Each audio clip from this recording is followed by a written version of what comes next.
Jeg elsker at lave mad. Det er dejligt. Der er gang i salget hos Solvejs Smørrebrød i Hadsten. 300 stykker smørbrød bliver dagligt langt hen over disken. Solvej har i høj grad tilpasset udvalget efter kundernes ønsker.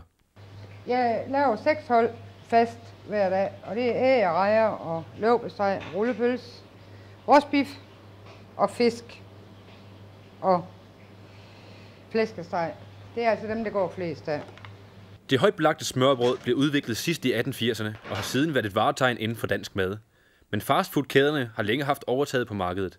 En tendens, der nu ser ud til at vende. Det er kommet ind i igen. Det vil de hellere have i stedet for pizza og burger med og sådan noget. Fordi det har de fået i så mange år. Så.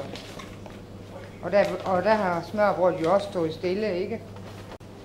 Men jeg tror så, at det er kommet for at blive. Ja.